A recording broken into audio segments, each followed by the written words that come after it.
আসসালামু আলাইকুম। বাংলাদেশের জনগণ এক নজরে ভিডিওটি পারলে শেয়ার করবেন এবং লাস্টে দিয়ে অনেক ইন্টারেস্টিং আছে। শেখ হাসিনার ১৬ বৎসরের উন্নয়ন, পদ্মা সেতু ১ রেল লাইন নির্মাণ, ২ মেট্রো রেল নির্মাণ,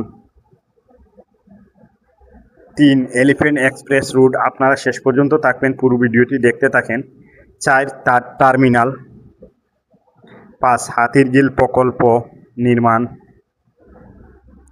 ৬ পূর্বাচল ৩০০ ফিট রাস্তা, মোটেও শেখ হাসিনার পক্ষপাতিত্ব নয়, কিন্তু আপনারা দেখেন। ৭ উড়াল সেতু নির্মাণ, ৮ যমুনা রেল সেতু নির্মাণ, ৯ সমুদ্র সীমা বিজয়, বাংলাদেশের একটা অর্জন, ১০ বঙ্গবন্ধু স্যাটেলাইট, যেটা থেকে আমরা আজকে ইন্টারনেট পাচ্ছি, ১১ রূপপুর পারমাণবিক বিদ্যুৎ কেন্দ্র নির্মাণ, ১২ Karnaphuli tunnel, ১৩ Cox's Bazar rail line নির্মাণ, ১৪ কক্সবাজার আন্তর্জাতিক বিমানবন্দর, ১৫ পায়রা বিদ্যুৎ কেন্দ্র, ১৬ রামপুর পাল বিদ্যুৎ কেন্দ্র, ১৭ মাতারবাড়ি তাপ বিদ্যুৎ কেন্দ্র,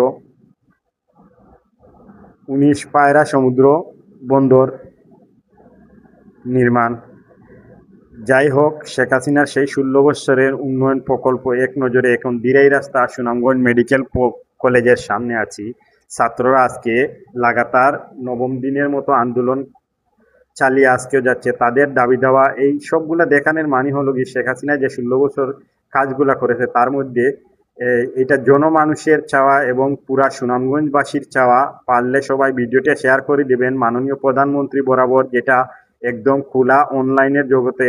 আমরা সবাই চাইবো যে এই ছাত্ররা আজকে রোদের মধ্যে পড়েও আন্দোলন করছে তাদের নিজের হয়তোবা সাময়িক কিছু লাভের জন্য, কিন্তু এরাই বাংলাদেশের ভবিষ্যৎ এক সময়। এবং বিভিন্ন জায়গার ছাত্র, এরা চাইতেছে তাদের যে মেডিকেল কলেজটা চালু হয় এবং বিভিন্ন তারা প্রশিক্ষণের অভাবের আছে, তাই সবগুলা সরকার যাতে এই প্রকল্পটি চালু করেন। আসসালামু আলাইকুম। বাংলাদেশের জনগণ এক নজরে ভিডিওটি পারলে শেয়ার করবেন এবং লাস্টে দিয়ে অনেক ইন্টারেস্টিং আছে। শেখ হাসিনার ১৬ বৎসরের উন্নয়ন, পদ্মা সেতু ১ রেল লাইন নির্মাণ, ২ মেট্রো রেল নির্মাণ,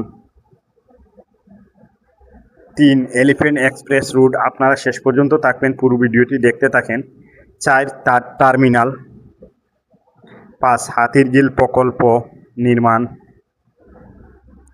৬ পূর্বাচল ৩০০ ফিট রাস্তা, মোটেও শেখ হাসিনার পক্ষপাতিত্ব নয়, কিন্তু আপনারা দেখেন। ৭ উড়াল সেতু নির্মাণ, ৮ যমুনা রেল সেতু নির্মাণ, ৯ সমুদ্র সীমা বিজয়, বাংলাদেশের একটা অর্জন, ১০ বঙ্গবন্ধু স্যাটেলাইট, যেটা থেকে আমরা আজকে ইন্টারনেট পাচ্ছি, ১১ রূপপুর পারমাণবিক বিদ্যুৎ কেন্দ্র নির্মাণ, ১২ কর্ণ